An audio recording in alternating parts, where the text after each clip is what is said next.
before you do, what I'll do Oh, as it's well too is late. I give already you. pushed the button. Oh, it's all Hey. right, don't worry. Okay, I think we are live. Just give me a minute to double check that. Okay, I can see us in the group.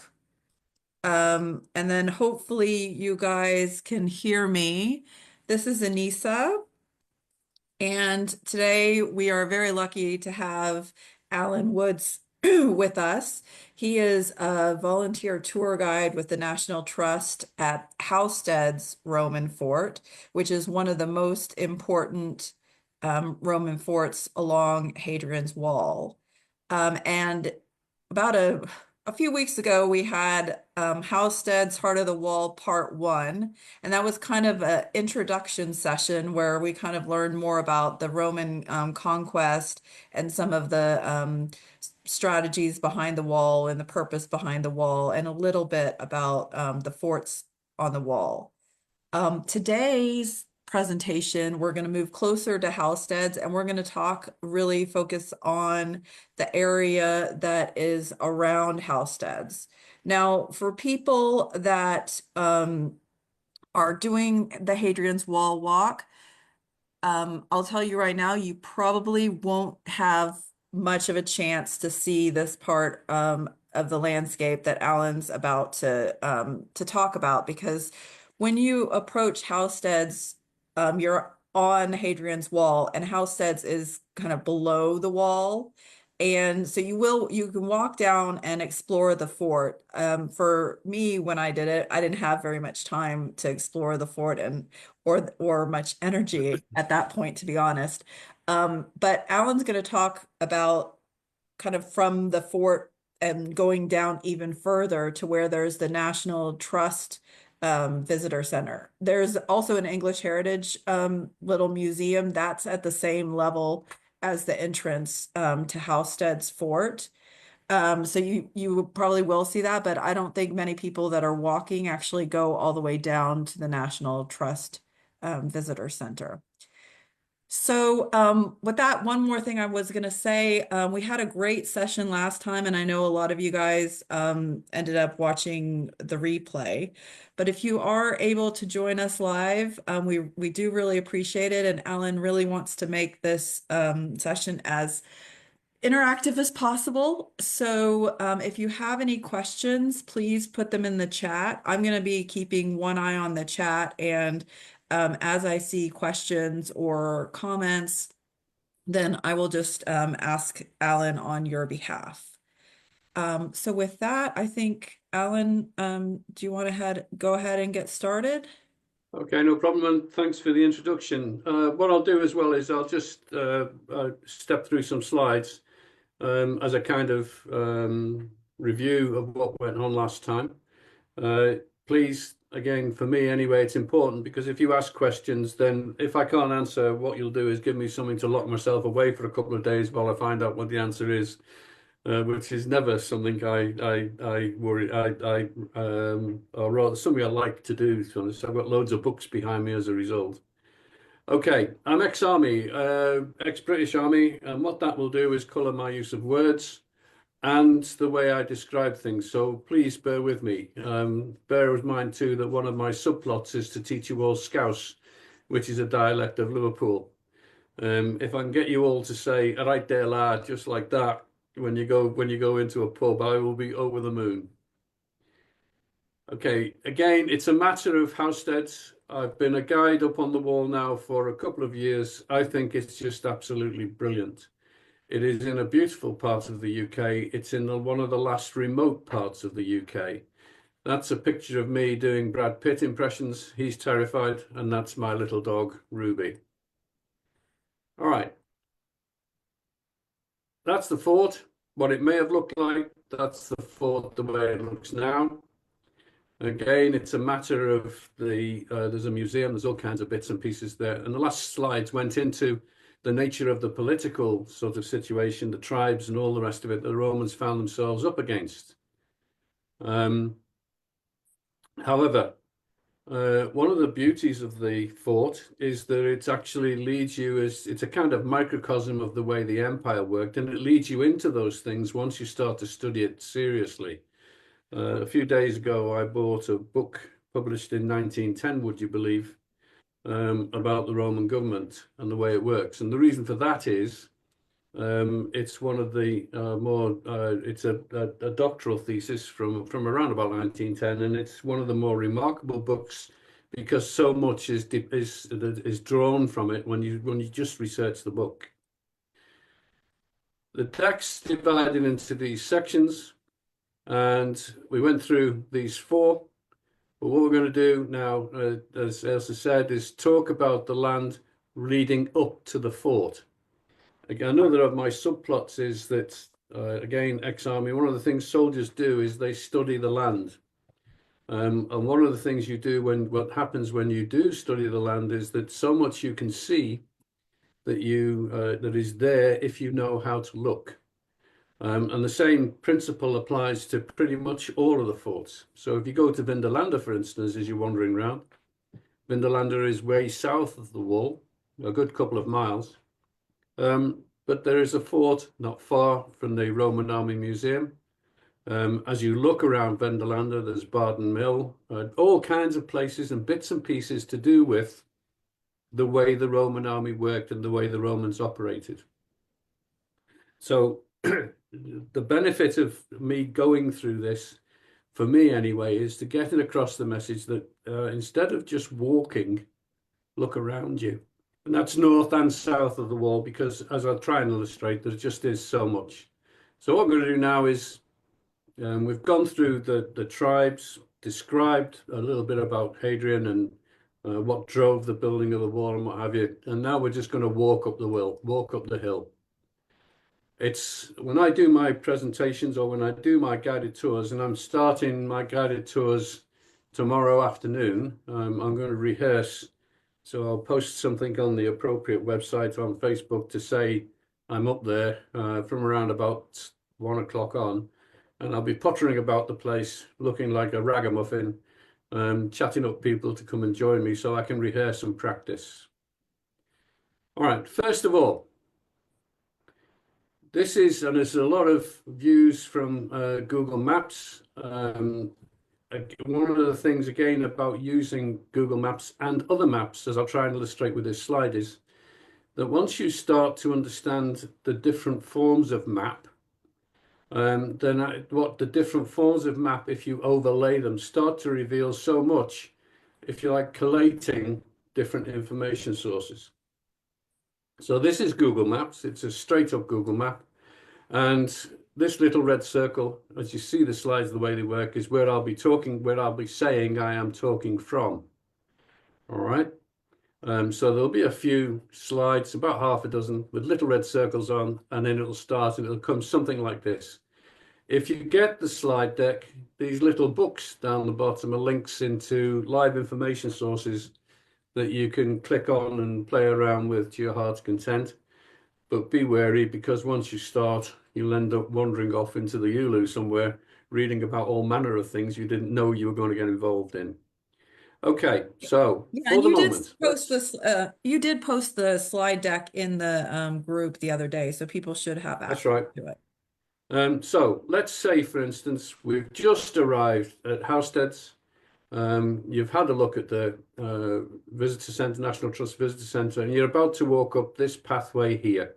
And we just stop, or you're just going to stop, or if you're with me, you will stop just where this little red circle is. It's just on the first bend in the path, and it's all of, I don't know, 50 yards.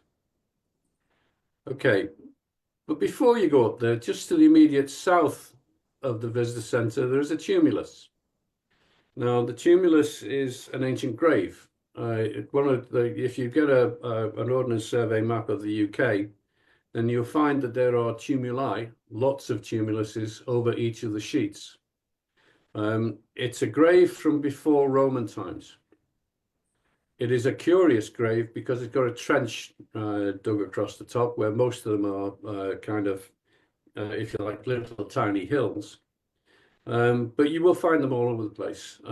You'll find that if you go to Aylesbury, for instance, there is a huge long barrow, which looks like a huge tumulus and all of those kinds of things are there. But what this little circle indicates is that there was people living in and around the area of the fort a very long time before the Romans rocked up. Can you also, It turns sorry, out that when laying the car park, there is a car park just here, obviously, where you park. Um, when they were laying the car park, they discovered a Roman road underneath the length of the car park. Now, you have this road here, which is General Wade's Road, which I'll come to later on. But what it means is that there is a Roman road, and it kind of went from east to west, following roughly the same route as General Wade's Road, the B6138. Was that there was a series of roads and fortifications and if you like, buildings and building work going on that connected the wall, and multiple layers of roads were part of that. And interestingly, one of the ladies who works in the English Heritage Centre was one of the people who did or contributed to the archaeological work. So when you park in there, what you're doing is, as you're walking across the car park into the track up to the fort, unbeknownst to you, you're walking on a bit of Roman road. oh, sorry, Then you've got the fort. can you also point out on the map where the Hadrian's Wall path is so that people will know where they're going to be? Right. Probably. Okay. I'll come to that in a second Okay. because it just sort of builds up. You have the fort. What I'm trying to do is do it in a non-cluttered way. So you have the fort. Okay. Then you have some Roman terraces that you can see from the hill. And then you can see the site of the possible quarry. Now, as you look up the hill, you can see this line of trees along here. The Hadrian's Wall path is just in front of and in those trees. Okay, so as you get from sort of Sycamore Gap is just off to the east, to the west rather. As you come along the top of the hill, the top of the crags, you get to Hadrian's Wall, you get to the fort, you walk through trees beforehand if you follow the path strictly, okay?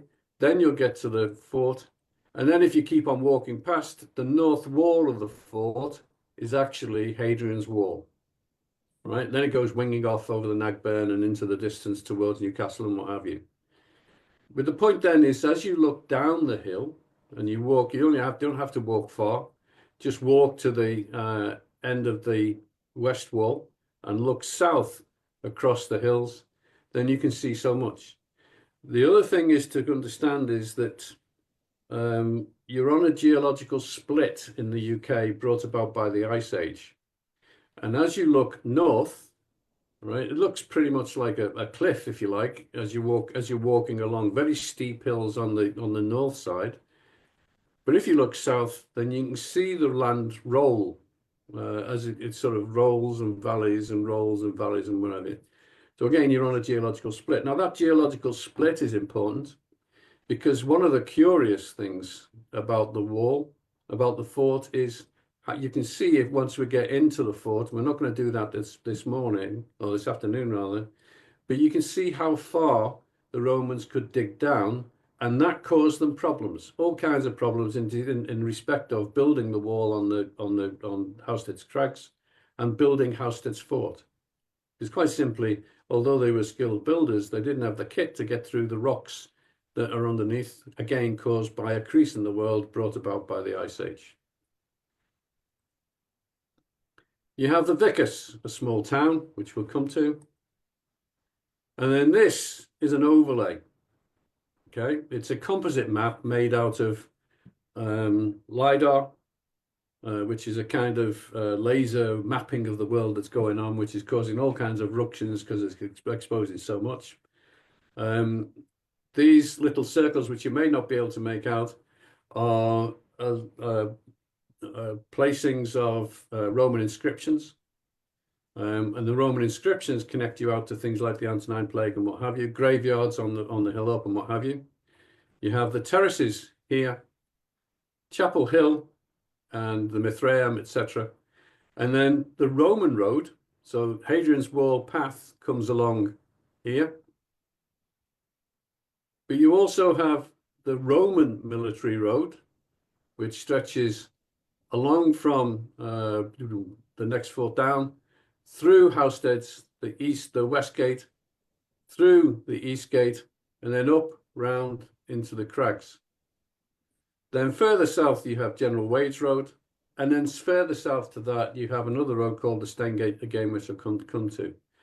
But when you start to look at the nature of these little circles and what's in them, little symbols, what they do is trace a whole pile of inscriptions. And the database to look at is Roman inscriptions in Britain, which gives you all the details of translations, etc., etc. Okay, now the whole point of all of that is that from the tumulus right the way up, here, there's a Saxon farm. There was people living there for many, many, many years before, during, and after the Romans came, saw, conquered, got bored, and went home again. But you won't see that. I mean, one of the more interesting things I've done over the last 8 months, as it happens, is to take multiple map forms and overlay them with each other and play with various forms of transparency so that the different map detail exposes different kinds of information. Okay.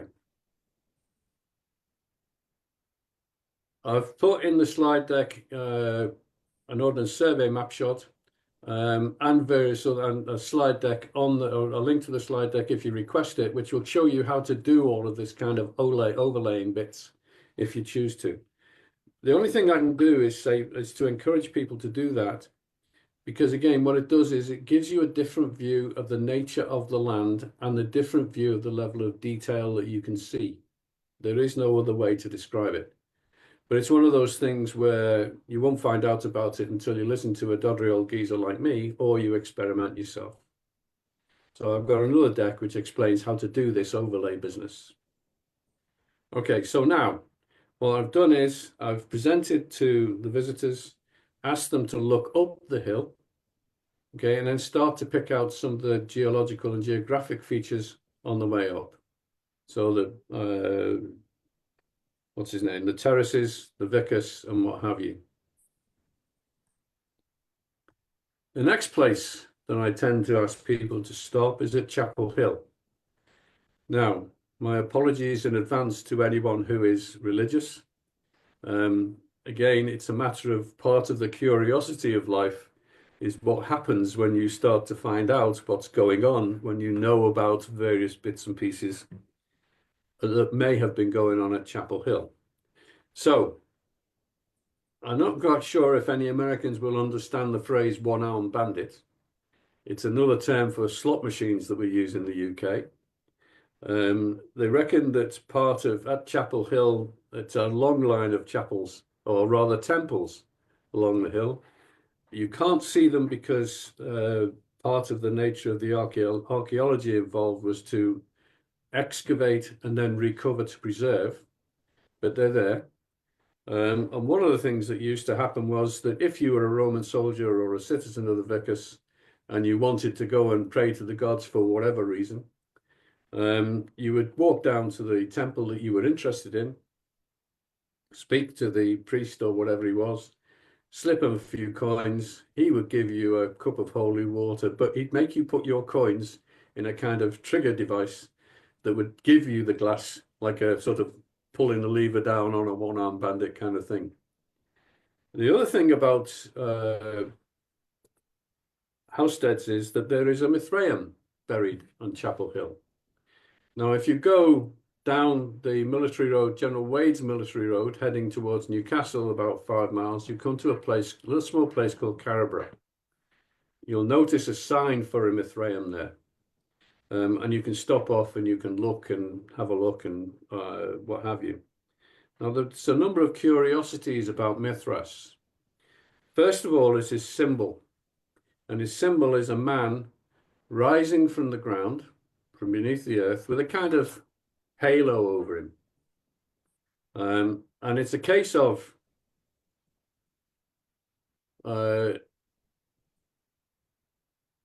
the Mithraeum, sorry, there's a number of celebrations about Mithras and a number of layers which are rather curious. One of them is his rising day is the 25th of December. Another curiosity is that if you go back 10 days, then what you'll find is that there was another Roman festival called Saturnalia, which was basically a booze up to say thank you to the gods for all the kinds of bits and pieces.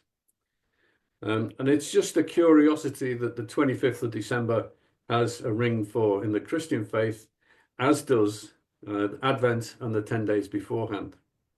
There are other wonderful and weird things like Romulus and Remus, the founders of Rome, where their mother is reputed to have had a meeting, a close and passionate meeting with one of the Roman gods, and that their birth was a virgin birth. Again, it's a matter of curiosities. One of the things I try to do, or one of the things, the jokes I make, is that the Tom Hanks film, The Da Vinci Code, is more a documentary once you start to figure out what the hell's going on. The other thing about the Mithraeus is that a social convention, if you like, was that the Romans would be, certainly rich and wealthy Romans, would be expected to pay for the building of public works. Now, we know of one guy, Lucianus Pacatranus, and we know of him because there was an inscription found that said something like, I, Lucianus Pacatranus, built this Mithraeus, yada, yada, yada, to honor my vow. Now, the curious thing about him was that he was what's called a beneficius consularis, and that would probably mean that he rose through the ranks from a legionary right the way through to centurion, right the way through, and then into the governor's staff as part of the administration of the Roman estate or the Roman laws and Roman governance in and around Housesteads. Okay, it's a matter of joining these dots up. Inside the fort, on the next session, I will link Lucianus to one of the medics, because one of the medics is mentioned in the Mithraeum and in the inscriptions from the Mithraeum. But one of the medics is also linked to a guy called Galen, and I'll just leave that there for the minute. At the garden here, I introduce a chap called John Clayton. If there is anybody who is credited with saving the wall, John Clayton has to be a candidate. However, his method of archaeology is rather curious. One of the things that would happen if they found Housesteads in the same state that John Clayton found it was that before anyone was allowed to lay a trowel in the ground, there would be lots of radar tracking and all kinds of things to measure things off. In John Clayton's day, basically what he said was he owned the land. He owned something like 20,000 acres of land from about Chester's, where the Clayton family house is, right the way along the wall as far as 20,000 acres goes. And he basically said, right, we've got to preserve the wall. But anything that's interesting, we'll put it in the Clayton Museum. And I can heartily recommend that one of the visits, if you're going to do walking the wall and you want to see stuff, is go to the Clayton Museum. It's just past the visitor centre at Chester's Fort, Silurium. And then go, it's the next building behind the visitor centre there, and it's just a big, huge sandstone thing. If you go in there, you'll find that there are literally thousands of exhibits, to use a Scouse phrase, nicked from the rest of the wall and placed in the museum for people to go and have a look and what have you. Like I say, Clayton was, if anyone was a candidate for saving the wall, then John Clayton is your man. But he came from a family of historians.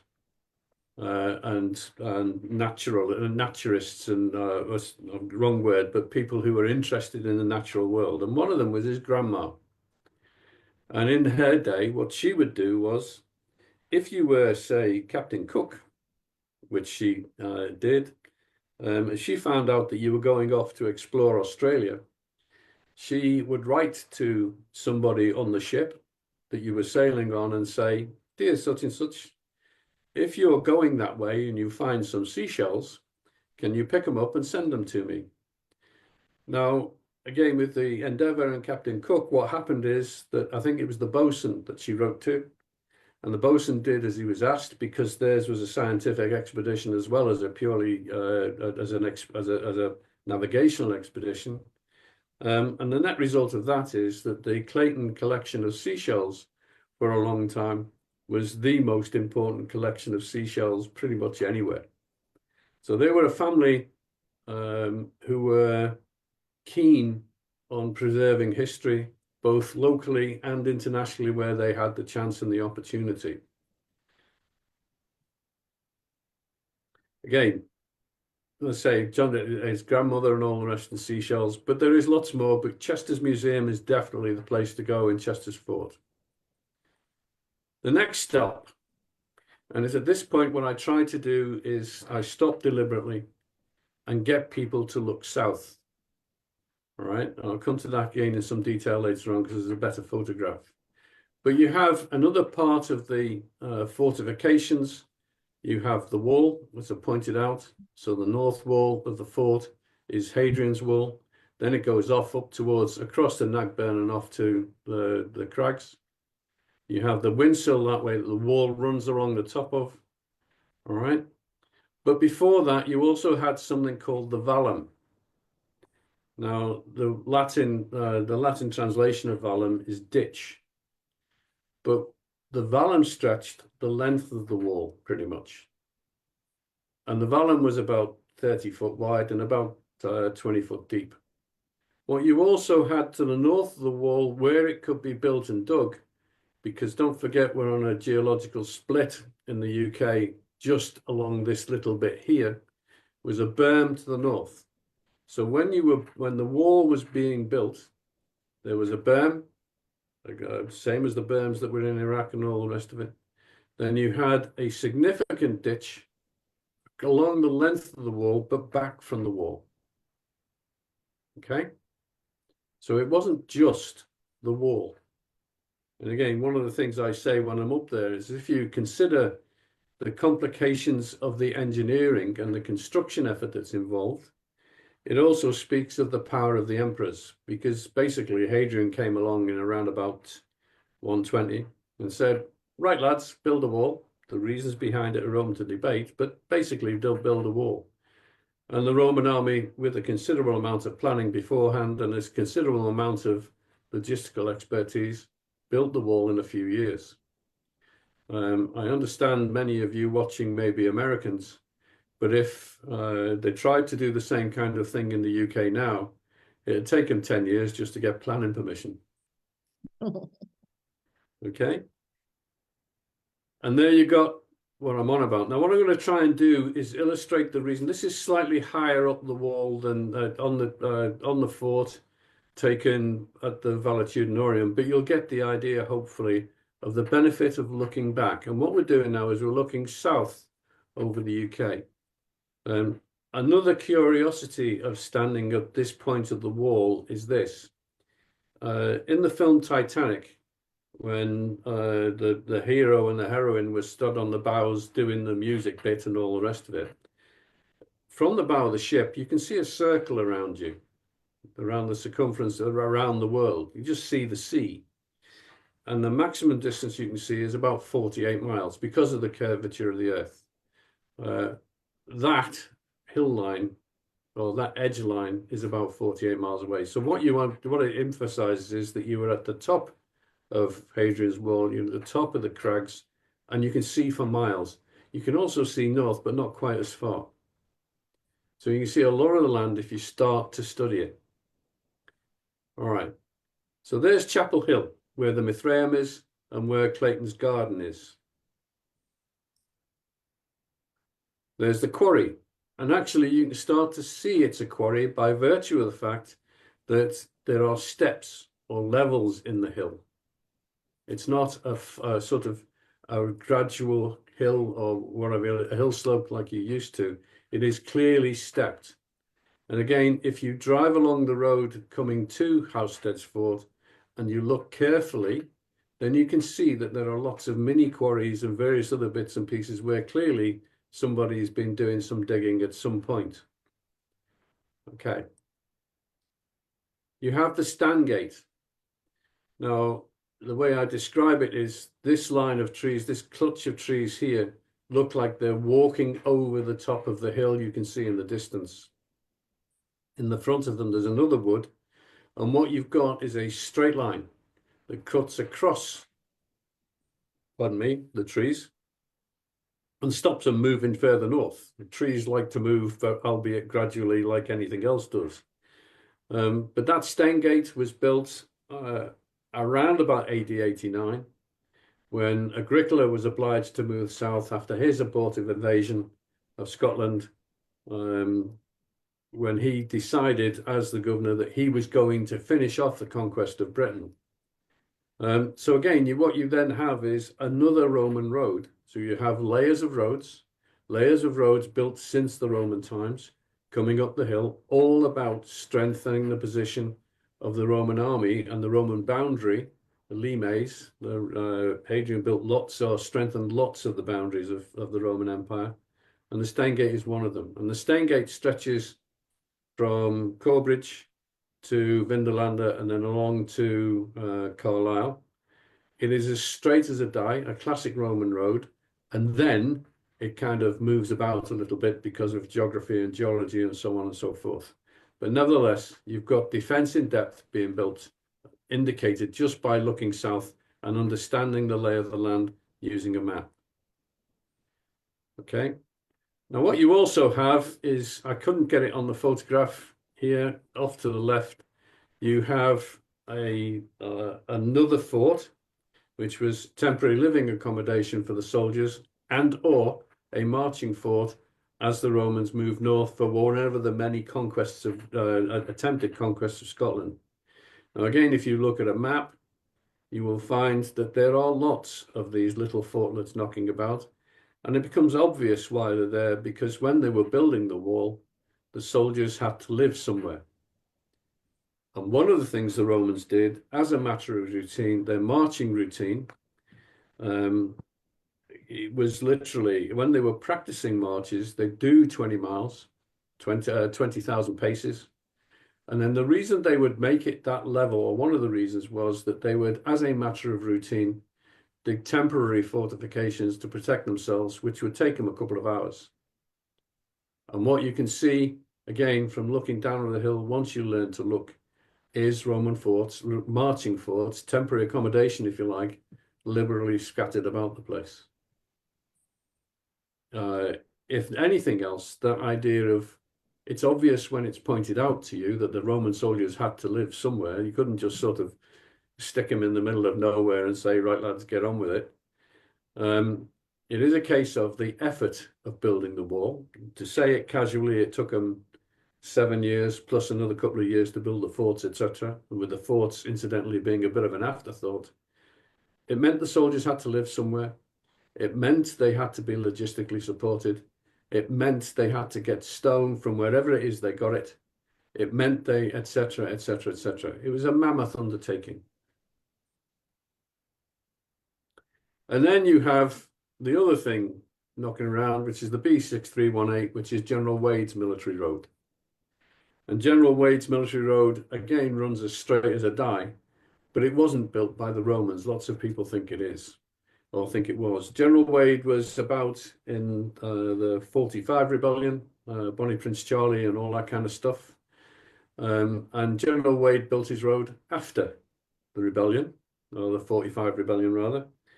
And to be flippant, the way it goes with him is he was ordered by the king at the time to build roads. He built roads all the way across Scotland. Lots of Scots people know General Wade and are not particularly enamored, I think is the best way to put it. But basically what he did was he got his guys up to build the wall, build his road, and his building material was Hadrian's Wall. So in effect, what he said was, right, lads, the Romans left the wall there, let's nick it and we'll lay it down as our road. Saved a lot of time, saved a lot of logistic effort and so on and so forth. So again, it's a matter of where you see all these bits of wrecked building and what have you. Part of the reuse of the wall was to build General Wade's road And if you'd have been driving along it about 200 years ago, you'd have been driving along a cobbled road thinking, isn't it wonderful, and all the rest of it. And on the way up, you have this too. It's a stone. It's on the left-hand side. You can't see it particularly well in that image, but what it's got is carved into it is an arrow. And the arrow is an indication of a British military presence, a British military marker, still used to this day with the Ordnance Survey. And the broad arrows comes from a noble family coat of arms. I think it was the Percys. And basically it says, this is a military district. But that's from General Wade's time. And as you walk along the wall, what you'll find is that there are what are called trig points, trigonometric points, which are markers for positions on the map, which too have that little arrow marked onto it one way or the other as a marker for the Ordnance Survey and what have you. And the Ordnance Survey still operates, and it's still known by the Ministry of Defence, etc., etc., etc. So while this is not necessarily a formal military district, the mapping of it and all the rest of it is done by a military organisation. Anyone got any questions? I don't see any questions in the chat, but I did have a couple things. Well, Yeah. first of all, on this boulder, is that along the General Wade's Road or a different No, track? it's on the path up. Oh, okay. Okay. Again, it's a matter of I'm quite chuffed to bits with myself because it's something I recognise by virtue of the fact of the arrow. And Wow. if you ask people about it, until you point it out to them, it doesn't look like much. And what I do is I show people a penknife and my compass because it too is marked with the arrow.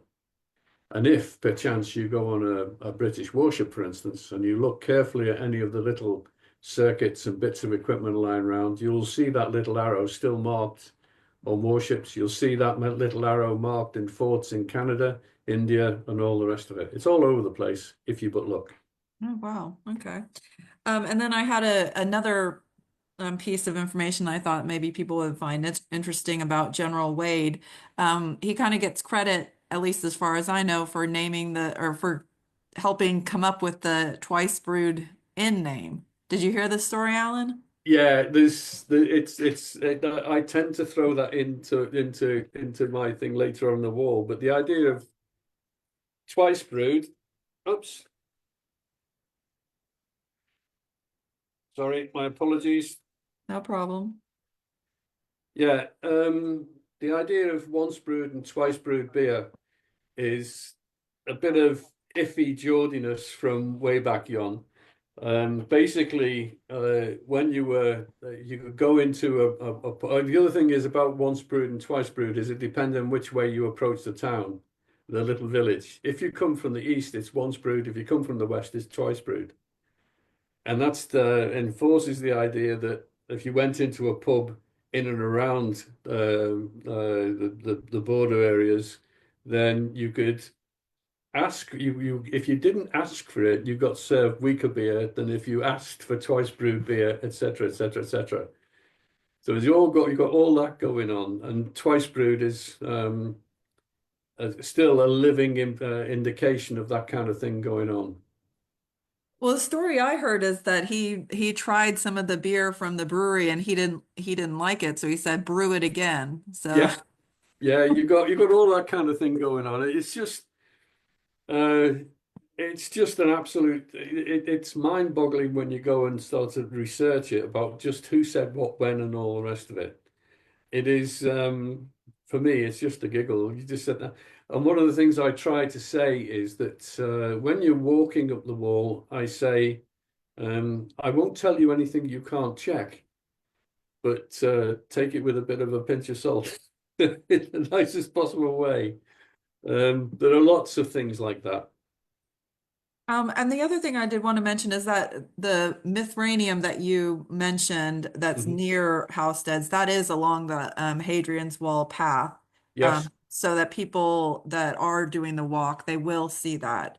And I thought actually that was one of the things that I didn't expect to be as impressive as it is, but the remains there are still really, really good.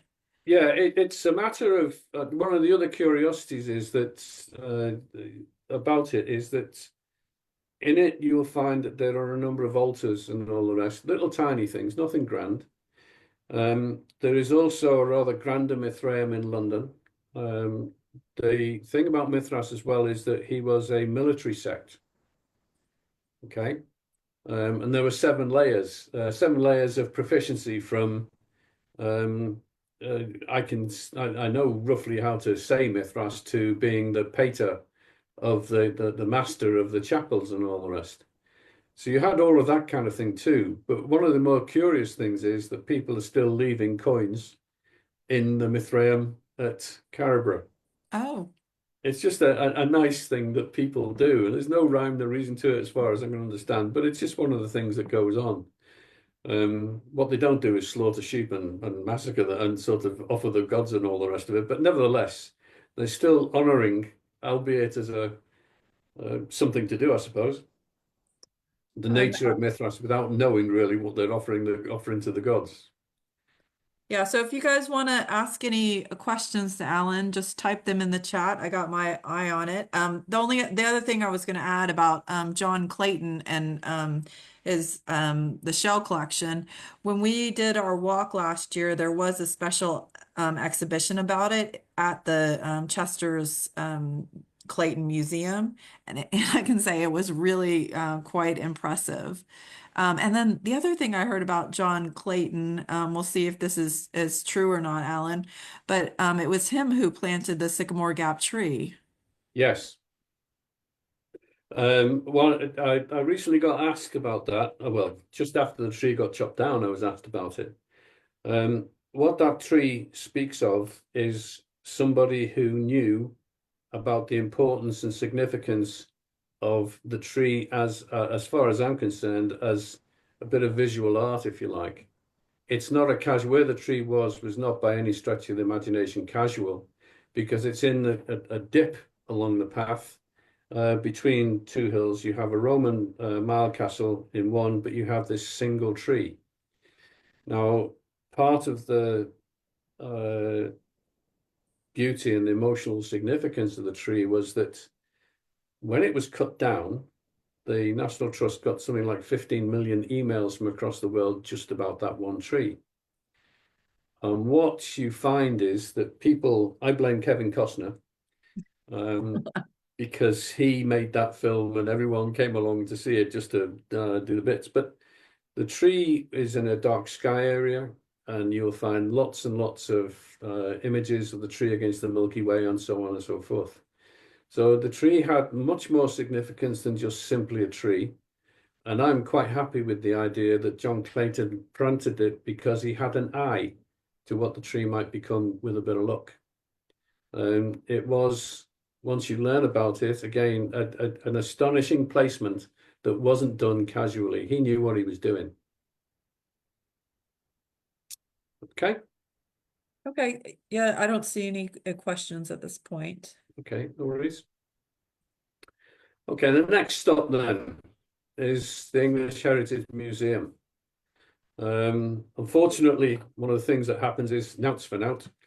And to get into the fort proper, you are obliged to either pay for a ticket, or if you're a member of English Heritage and National Trust, then you get into the fort for nothing. But you've got a book in there to say, okay, I'm here, here's my pass and all that kind of stuff. But the museum has uh, as you can imagine, a number of exhibits. It's also just below it is the Housesteads farmhouse. The museum looks like this, but Housesteads farmhouse was originally inside the fort. And that it was originally inside the fort is another indication of a change in archaeological technique. Because apparently what happened was John Clayton, when he acquired the fort and started to preserve it, this picture is drawn by a guy called William Stukeley, who explored the wall around about 1750, 1760, something like that. John Clayton took a look at the Housesteads farmhouse and said, right, lads, shift it. So they knocked it down and replaced it with the farmhouse that you can see at the minute. Again, it's a matter of Stukely's. Stukely is one of the great documenters of UK land and history, a long time after everybody else. But he came up here. He found, oh, sorry, and this is Chapel Hill. So there was a lot more stuff up on the ground around about 1747 and what have you. But basically, he came along and a bunch of people called the Reivers. He got a little bit frightened and worried about them because they were little more than thugs. And he cleared off. So he just took a quick look and then did a runner. You then have, at one point in the 1930s, if you were rich enough and you had all of 350 guineas, the fort was put up for auction, the fort and the whole land and the land around it. And if you'd have been about, you could have bought it. It was put up for sale by the Clayton family. Unfortunately, they didn't make the reserve price. And eventually, so one of the local gentry bought it and they handed it over to the National Trust. Okay. And then you have this, which is absolutely fabulous. There is, in the museum complex, because what they've got is the museum, and they've got just off to the left here, they've got some lecture halls is the wrong word to use, presentation rooms. In it, they have a copy of this picture, this painting, and it's done by a chap called William Bell Scott. The original's in the Scottish National Gallery. And what it's meant to be showing is an artist's impression of the wall being built with a centurion. I think lecturing is a nice way to put it. Some miscreant soldiers and what have you. But the centurion is meant to be John Clayton, the hero of the wall. And this chap down here is Dr. John Collingwood Bruce. And he is responsible for producing, as far as I am concerned, the guide to the wall. It's a very small book.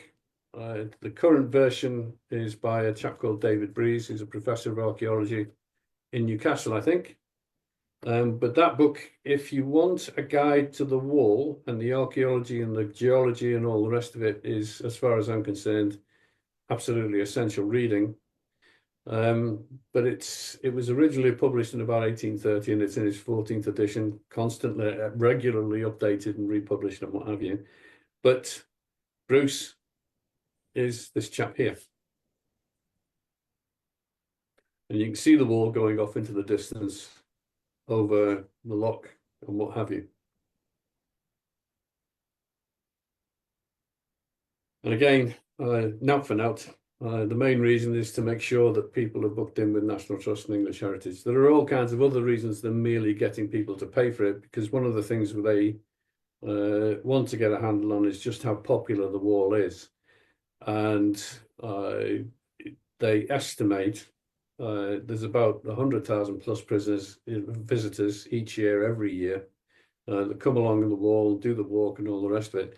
And incidentally, when I did part of the walk, I'm not going to do it all because I don't want to walk through Newcastle.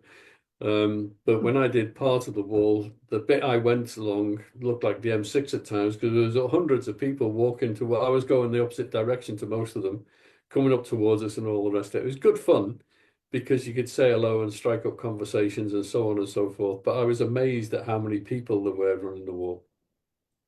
And incidentally, when you get to Vindolanda, another little story, the British Army teaches its guys, its soldiers, leadership skills, obviously. And in some instances, one of the things they do is they get the young soldiers to walk the wall. For them, it's not so much a walk as a race, but nevertheless, they get them to do the wall. Now, when they get to Vindolanda, on occasion, what happens is they'll get a bunch of young soldiers, about 20 of them, take them into the Roman Army Museum, just down from the fort, from Vindolanda rather. And inside the museum, there is a layout of a Roman legion, like they were on parade, drawn up onto the wall. And what they do is they get the soldiers to describe what all the people are and all the ranks and all the rest of it that they can make out. And one of the curiosities is that the soldiers apparently, without knowing anything about the Roman army, can start picking out people in ranks and positions and all the rest by virtue of the fact that when you put a parade, say, a modern armored infantry division without the tanks and all the rest of it, they form up in much the same way. Because the Roman army legion is about 12,000, 5,000 Roman soldiers proper and several thousand auxiliaries, but they're all divided up into the same rank structure, the same command structure, and so on and so forth, or not far off. And one of the sort of curious things for me was when I was in Norway, I used to teach Arctic survival. One of the things that we used to live in was a tent group, and a tent group would be just 8 soldiers. The lowest sort of command element of a Roman legion is a contubernium, which is a tent group of 8 soldiers. Nothing changes. Next, we come to the well, which is the next road up, and that gives me a chance to introduce the soldiers. And the well is made from stones from the wall, but again, it's not a Roman well. What it is a well dug in about the mid-1800s. And the reason for that is the geological split, and the Romans couldn't get through the ground. They just didn't have the kit.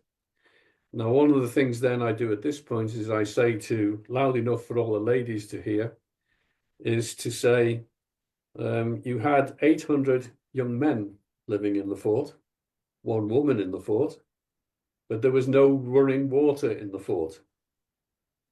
And then usually there's a look of horror, and I ask them to think about it on the way in. They all go, ugh, always to that effect. However, another curiosity of this particular thing is these little stones you can see. What they are hollowed out. And if you look at them carefully, then in your kitchens back home where you live, you've probably got a pestle and mortar that's used for grinding down herbs and spices and all the rest when you want to spice things up. Well, the Romans used to have to do the same thing with their corn. So just down the hill where the terraces are, around about here, okay, and up here, the Romans used to grow a kind of wheat called spelt, which is quite a hardy wheat. And if they were going to make their bread, which they would have had to have done, they'd have harvested the spelt or got their corn from elsewhere. But they had to grind it down in stones like these. They're sort of hollowed out. They look like bowls of water when you went, because they're always wet and full of water. But they're called quernstones. And out of that comes the wonderful phrase, the daily grind, because what they had to do was grind their bread or grind their flour every day to make their bread. One of those wonderful things. And then that gives me a chance to introduce the soldiers. And there's a little board just by the well, which gives you a brief introduction. But I'm a big fan of these guys. Anyone who served in the infantry will understand why I am when I describe what they were about. Basically, what happened was there was a rebellion in Belgium, Gaul, what have you. At the end of the rebellion, somebody said to the chieftains, if you give us some of your young lads to join our Roman army, then we won't tax you. And the chieftains, with an eye for sort of making a fast buck, said, right, lads, away you go. Sent them off. And they marched basically from Belgium with a general called Cerealis, and then marched up Britain and all the rest to get to eventually where Agricola wanted them to be. Now, they moved around a bit, quite a lot. So they were up on the Antonine Wall and so on and so forth. But as an indication of the kind of fighting skills they had, when Agricola went north to raid, to try and conquer Scotland, one of the legions was ambushed at night, and it was Tungrians, Belgians, who rescued the legion. At a famous battle later on, up in Fife, called Mons Gropius, Agricola drew his army up in 3 lines, according to Tacitus, which is a standard Roman tactic. The front line with the auxiliaries, and what they'd done was they corralled the clans or the tribesmen in one of the glens. They don't know precisely where, but you get the idea. What happened then was the tribe were sort of standing up on the hill, jeering at the Romans or doing whatever it was they were doing. And Agricola launched just the auxiliaries, which were our Tungrians, plus some others, of course. And in the space of 6 hours, for the loss of 300 of their own, it is estimated, according to Tacitus, that they killed something like 30,000 Scottish warriors. Okay, now that's down to their fighting skill, plus their equipment, and so on and so forth, plus the Roman tactics and what have you. It's part of the story of why the Roman legions were quite so efficient at fighting and all the rest, because of the way they fought and the training they put in. Now, one of the things about Housesteads as an area is that it has two names, Vercovicium or Borcovicium. Borcovicium comes from, we know it's called that because of a ledger, if you like, of Roman assets called the Notitia Dignitatum. And we don't know what it means, but Vercovicium means either hilly place, which is obvious when you're standing there and looking at it, or place of able fighters. And I prefer that definition because it kind of indicates the nature of them as soldiers. They, of course, had a problem.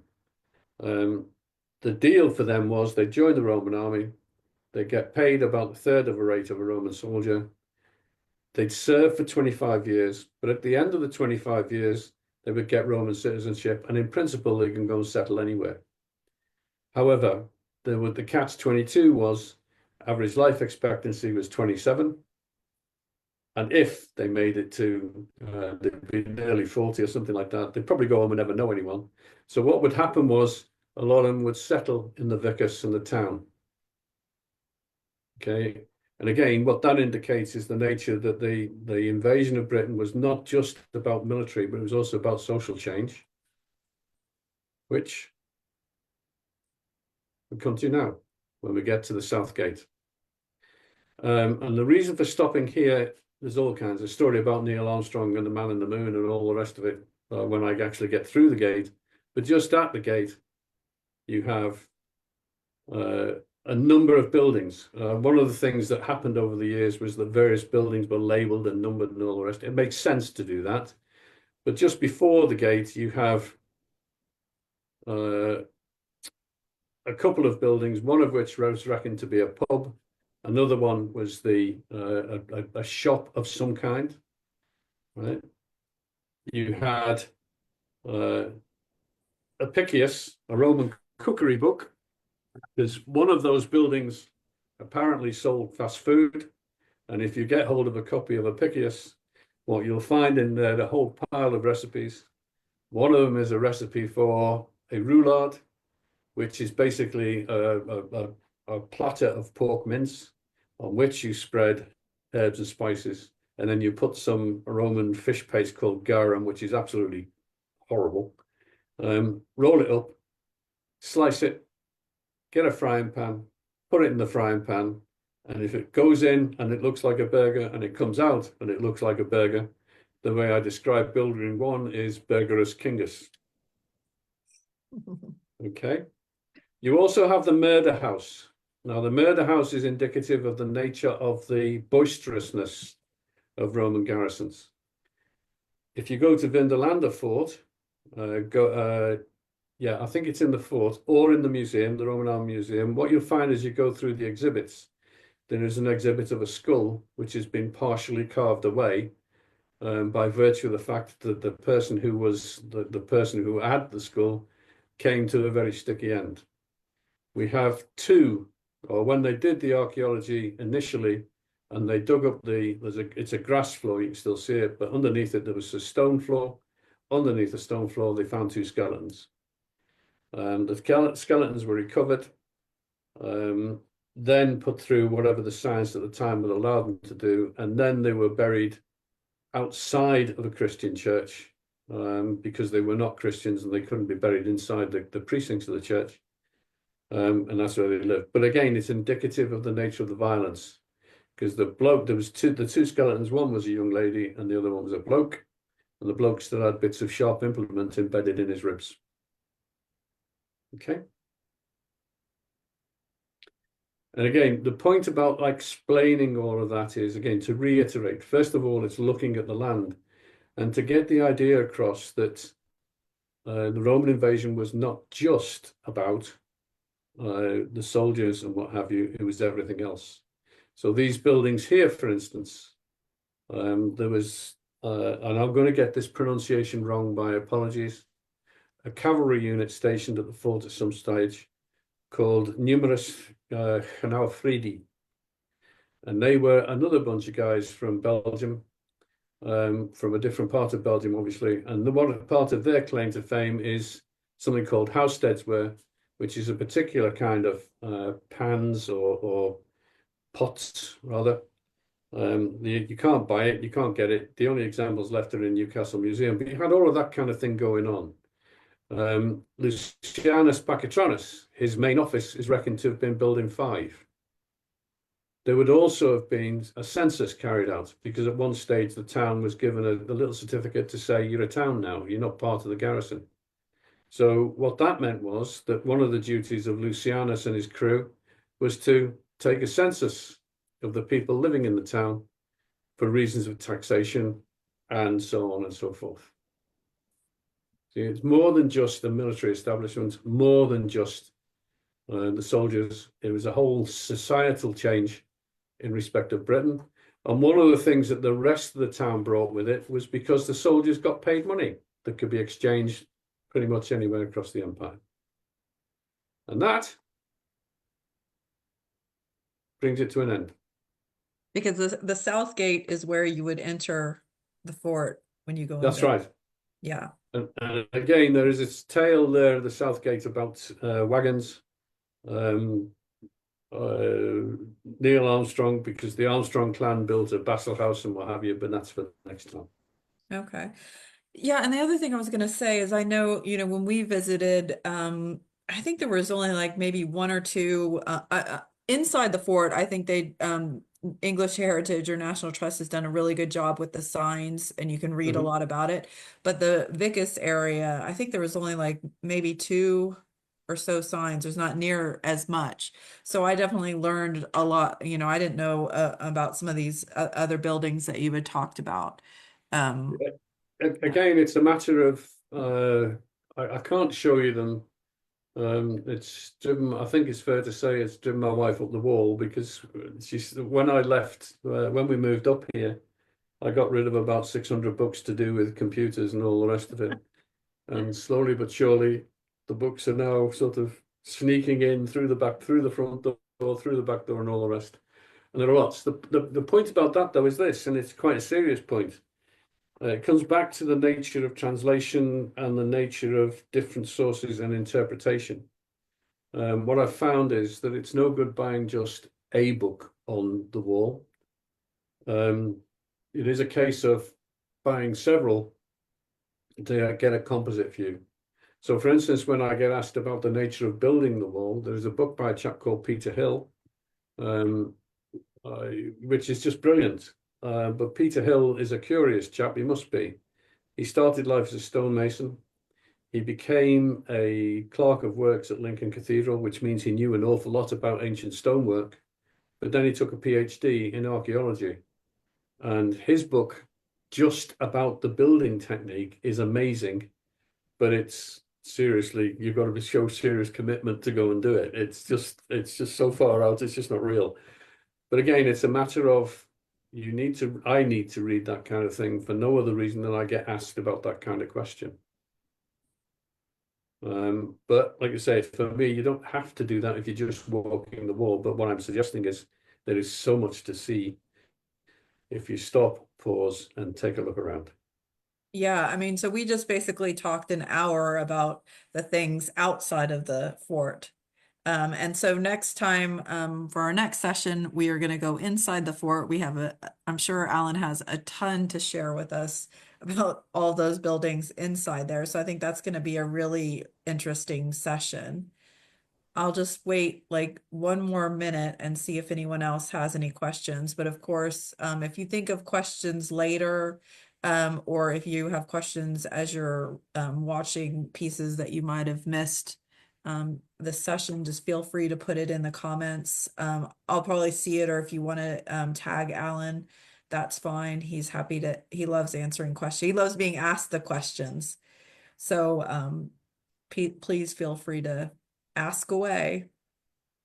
And I can only reinforce that. Again, if you ask questions and I don't know, I'll get locked away for a week while I try and find out what the answer is. But because I will try, um, it's all part of my education. And thanks for listening.